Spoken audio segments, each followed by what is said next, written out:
Queridos, nós lemos o Salmo 69, e o Salmo 69, ele encontra o seu eco, a sua ressonância, no Salmo 40. Podemos ler da mesma história, contada momentos depois. E eu queria que você abrisse o seu livro santo aí no Salmo 40, a sua Bíblia. Oração por livramento. Nós meditamos aqui a terça-feira e vamos novamente estudar aqui nesta noite o Salmo 40. Salmo de Davi. Salmo 40, versículo 17. Eu sou pobre e necessitado, porém o Senhor cuida de mim. Tu és o meu amparo, Tu és o meu libertador. Não te detenhas, ó Deus meu. Vamos juntos. Eu sou pobre e necessitado, porém o Senhor cuida de mim. Tu és o meu amparo e o meu libertador. Não te detenhas, ó Deus meu. Feche os seus olhos mais uma vez. Abra o coração. Senhor, se o meu pai e a minha mãe me abandonarem, Tu és aquele que haverá de me amparar. Tu és aquele que jamais nos deixará órfãos. Tu és o nosso Deus, presente, que habita o alto e sublime trono, mas também com o contrito e abatido de espírito, para reanimá-lo e restaurá-lo. Tu és o Deus vivo e verdadeiro, a Ti ninguém se compara. Tu és aquele que jamais nos desamparará. Tu és o nosso Pai. E aqui estamos, ó Pai, para ouvir a Tua voz, a falar tão meiga em nossos corações. Desperta-nos, ó Deus, a alma, fala conosco, para o louvor de Tua glória somente. Amém e amém.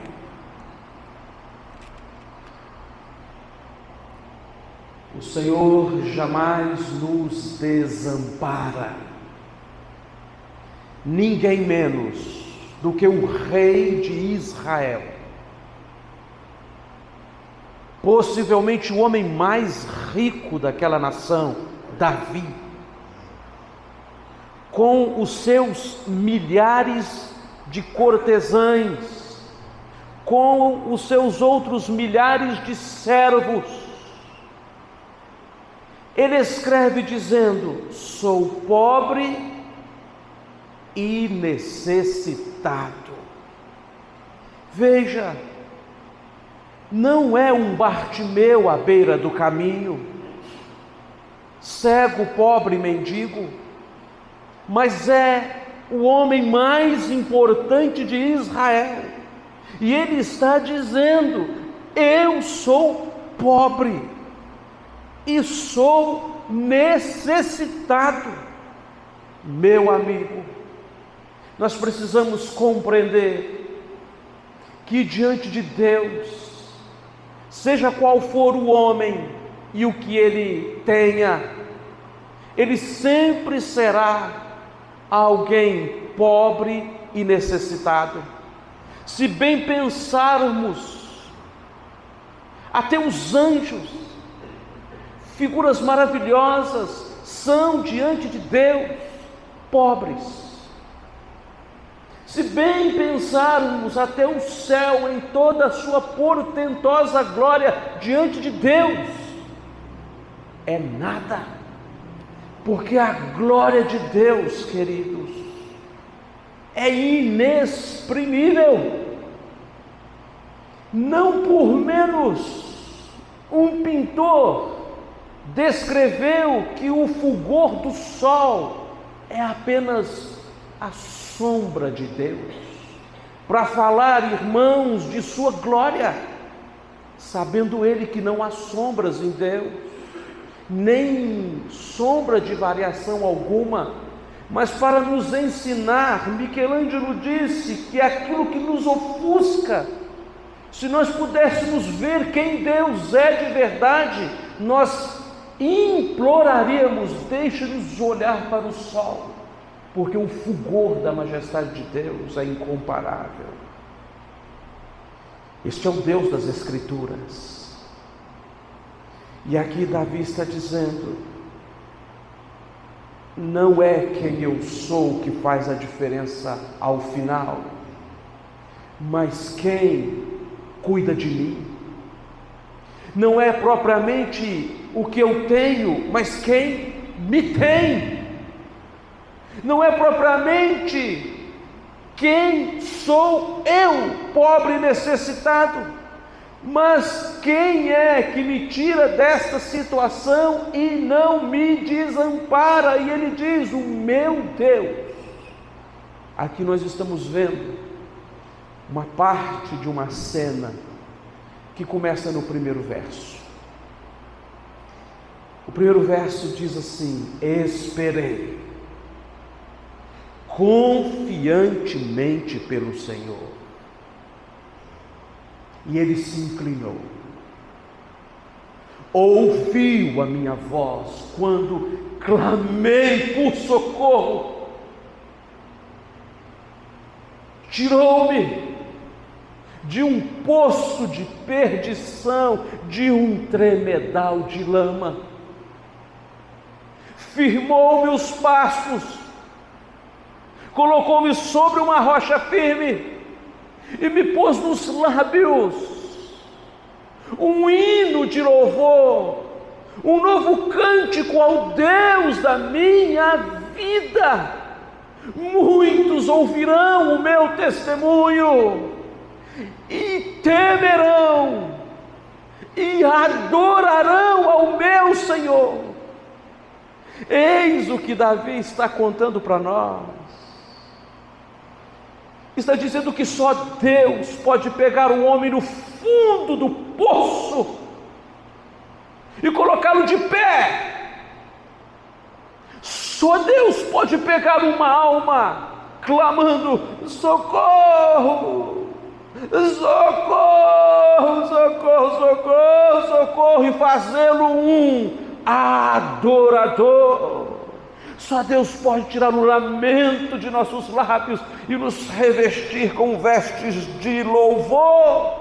Este homem que estava no fundo do poço gritando socorro, agora diz: ele mudou a cantiga da minha vida, ele pôs nos meus lábios novas trovas, ele pôs dos meus lábios novos cânticos, ele tirou o desespero dos meus lábios e colocou aqui um hino de louvor, de elogios, um hino festivo. As pessoas olham para mim e dizem: como pode isto? Quando o Senhor restaurou a nossa sorte, ficamos como quem sonha, e a nossa boca se encheu de riso, e entre as nações se dizia: como pode isto?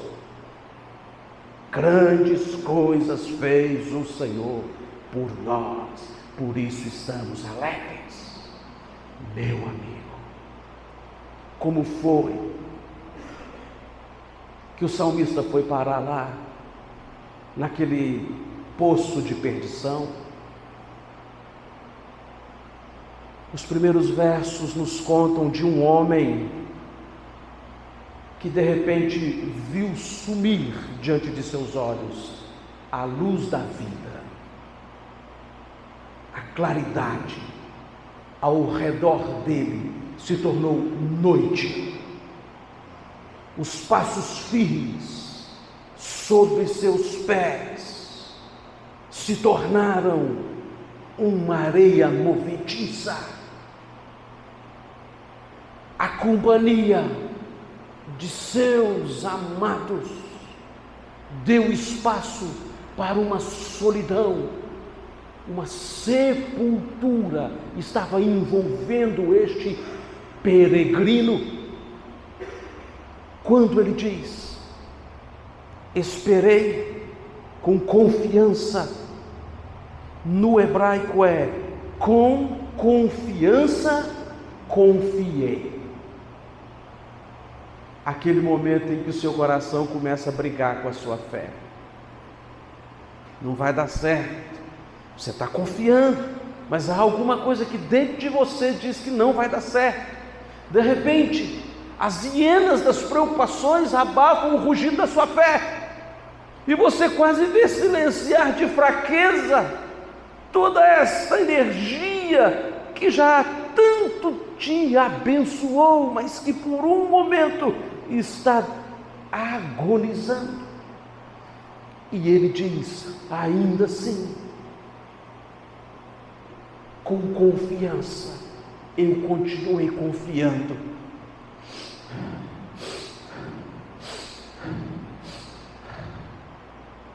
No original é: olhando, eu vi. Olhando, eu olhei. Não parei de olhar. Eu estava lá. Eu caí num buraco. A figura é de alguém que cortou um caminho.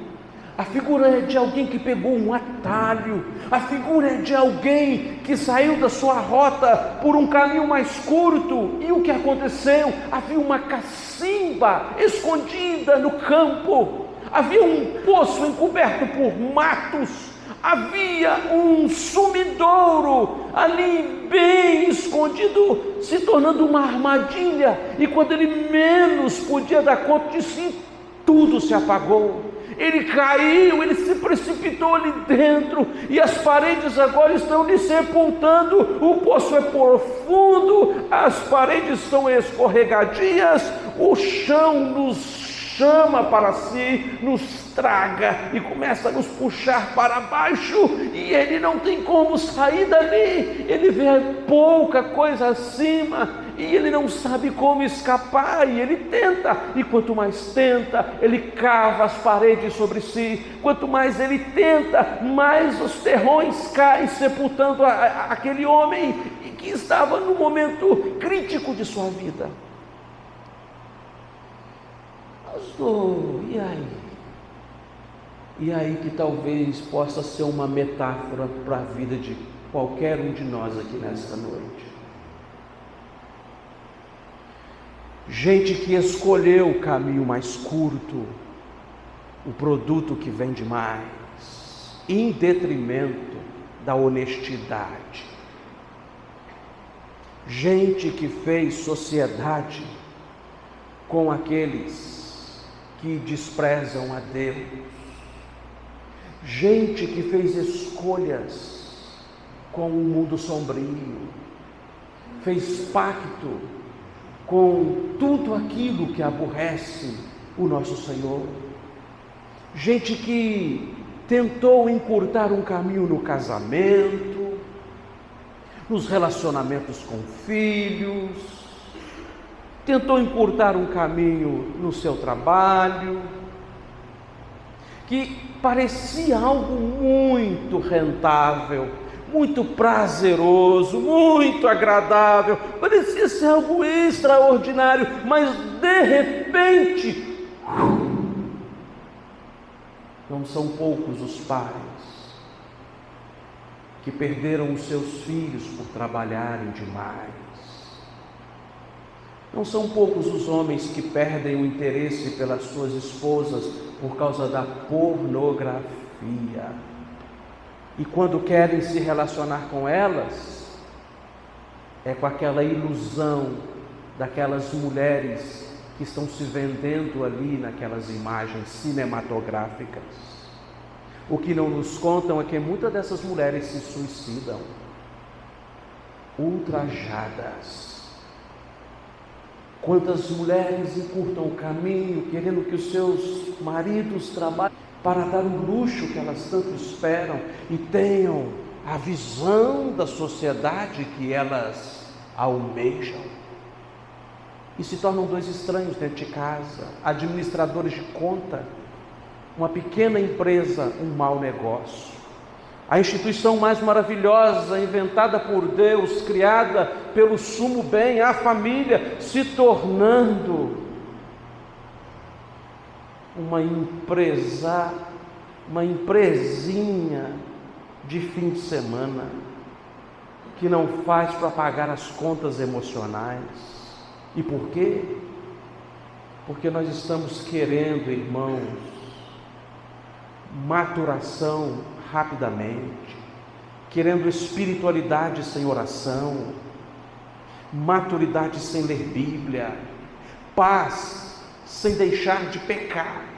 Nunca você vai ter paz numa vida de pecado.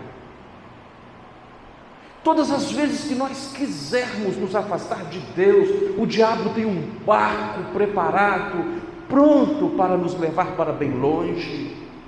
Nunca você vai conseguir dormir uma noite inteira, nunca eu encontrarei um regaço, nunca vai dar certo, a nossa família nunca vai dar certo sem uma vida de santificação.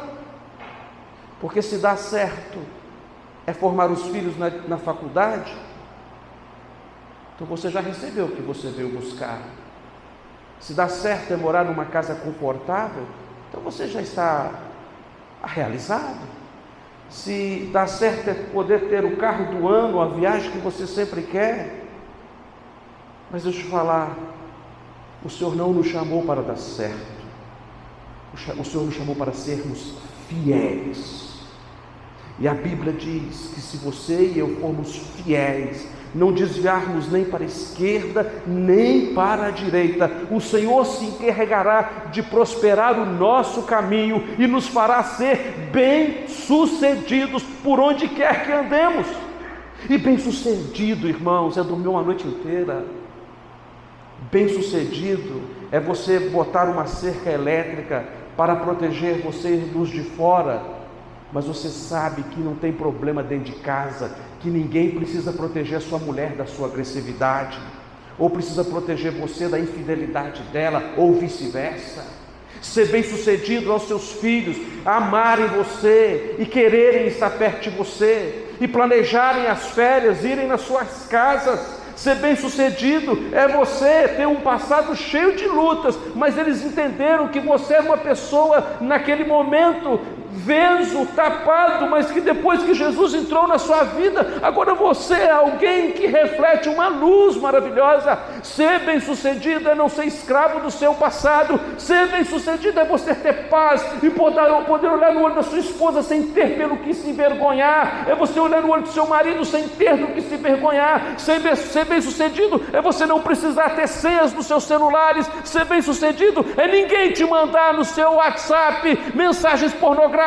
Ser bem-sucedido é você ser um homem íntegro, um homem que as pessoas não contam piadas imorais perto de você, uma mulher que ninguém vai falar de assédio e adultério perto de você, porque sabe que você é alguém que tem um compromisso com Deus. E eu digo, meus irmãos, todos nós aqui sabemos do que eu estou dizendo.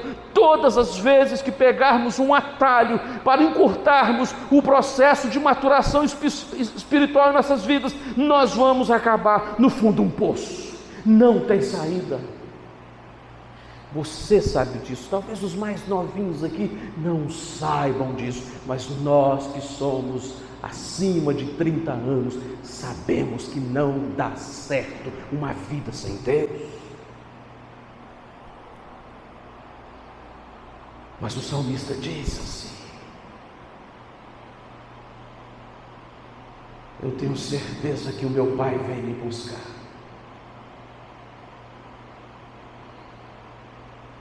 Eu estou olhando para cima até enxergá-lo. Quem vai ouvir minha voz aqui a quilômetros de tudo e de todos os lugares? Mas eu não vou morrer aqui.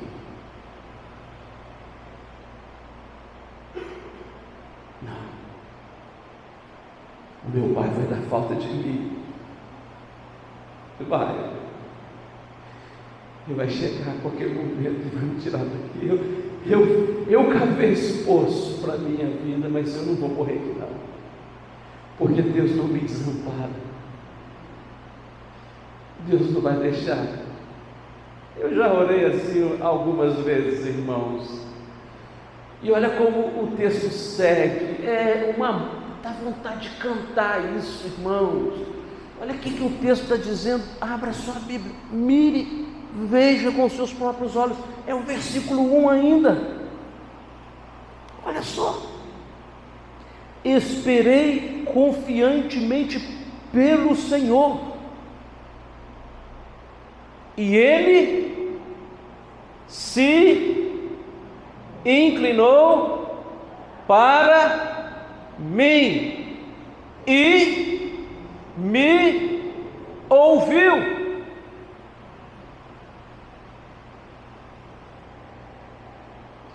Não diz ali me ouviu e se inclinou para mim.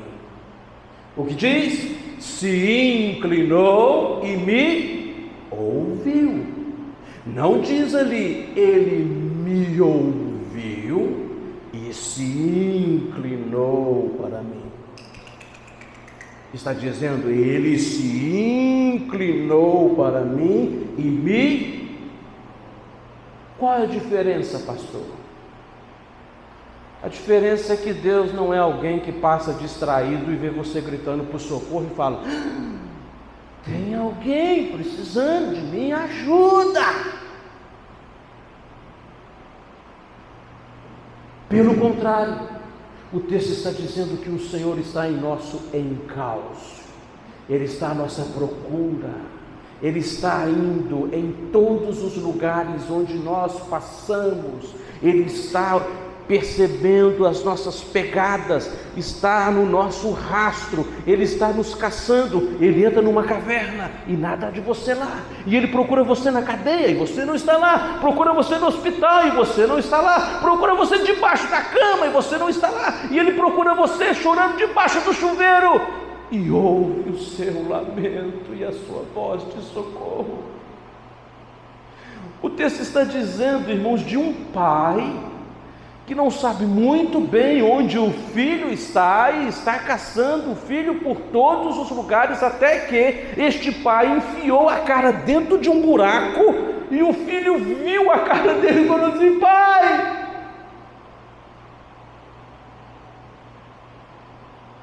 Um pai não sabe onde o seu filho está, porque senão ele não estaria perdido, este filho. E ele precisa fazer todo este processo de busca. Mas os olhos do Senhor estão sobre nós, irmãos. Os seus ouvidos estão atentos ao nosso clamor. Ele sabe exatamente onde você está agora e qual é a profundidade dos seus problemas. E eu te digo, baseado neste texto, só mais profunda que a sua dor é o alívio de Deus. Só mais profundo que os meus problemas é o braço do Onipotente que pode nos tirar de lá. Só mais sumidouro do que a minha tristeza, mais sumidoura do que a minha tristeza é a capacidade de Deus de mudar a minha vida. E Ele diz o que Deus fez com ele. Tirou-me de lá, eu estava perdido, tirou-me de um poço de perdição, eu estava perdido, era um tremedal de lama, minha força máxima e toda a minha capacidade, os meus diplomas, todo o meu dinheiro e a minha habilidade, toda a minha inteligência e perspicácia, tudo que a vida me treinou para ser o que eu sou hoje, apenas cooperaram para me pesar mais, a fim de que eu afundasse mais rápido. Claro que eu não estou criticando nenhuma destas coisas. O que eu estou dizendo é que elas não podem nos salvar. Elas são bênçãos na vida de homens e mulheres do mundo inteiro, mas são acessórios. Elas não podem mudar a nossa história espiritual. Mas ele disse: ele me tirou de um lugar que não tinha jeito que eu saia, e ele me colocou sobre uma rocha firme. Uau! O homem estava afundando, agora o homem já devia estar com água no pescoço, agora o homem está garbo. O homem estava morto. O que é isso, gente? E agora ele pisa firme. Mas o texto diz aqui uma palavra para rocha que é selá. Selá não é uma rocha no meio de um rio, que você se agarra ela no meio de uma correnteza e consegue subir lá. Subir não. Selá é uma rocha no alto de uma montanha, um rochedo forte, que nós não conseguiríamos subir até lá. E o texto diz que ele firmou os nossos passos. O texto diz que o Senhor colocou-nos sobre uma rocha firme e firmou os nossos passos. Castelo forte é o nosso Deus, irmãos. Refúgio e fortaleza. Socorro bem presente na tribulação. Ele me levou para uma rocha que é alta demais para que eu pudesse subir nela. Ele me colocou numa vida de estabilidade. O mundo é instável, tudo muda. Daqui a 100 anos ninguém de nós estará aqui, mas nós sabemos quem nos guarda e onde estaremos, por estarmos numa rocha firme. A rocha firme é Jesus Cristo, o fundamento, o nosso Salvador, aquele que é inabalável. Tudo treme, nós trememos, mas aquele que escreve a nossa história não treme, e nós estamos escondidos nele, irmãos. E o texto está dizendo que Deus não somente nos colocou ali naquele lugar de firmamento, restaurados, e botou uma vontade de cantar.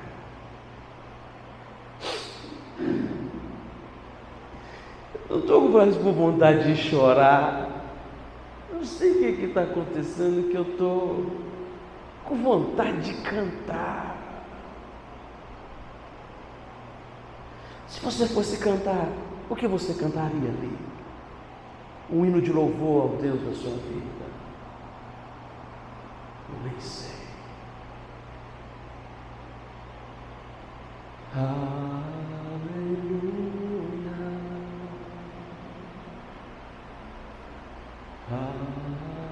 aleluia,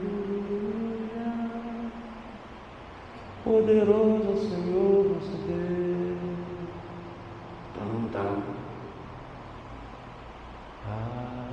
Aleluia, aleluia, santo, santo é o Senhor Deus, nosso, digno de louvor, digno de louvor.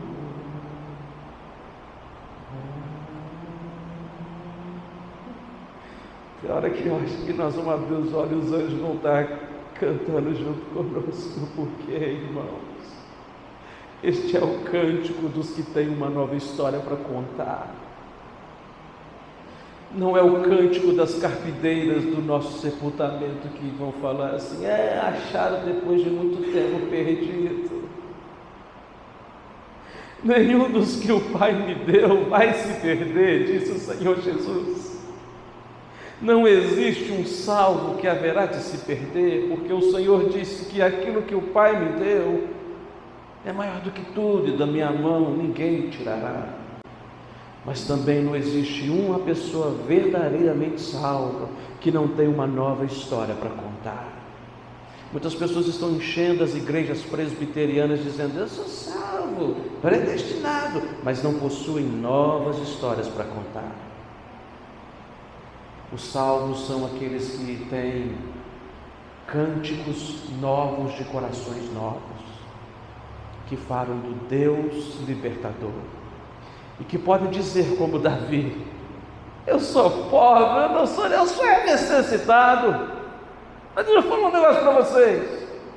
Porém, o Senhor cuida de mim. Tu és o meu amparo, Senhor. Tu és o meu libertador. Vamos cantar a este Deus que muda a nossa história, que muda a nossa vida, que é capaz de colocar nos nossos lábios um cântico de louvor. E muitos têm visto o que Deus está fazendo e têm aprendido a amar o Senhor também e desejando conhecê-lo mais através de nossos testemunhos. Vamos exaltá-lo. Eu quero chamar o grupo de louvor aqui para nos ajudar a cantar o nosso Deus.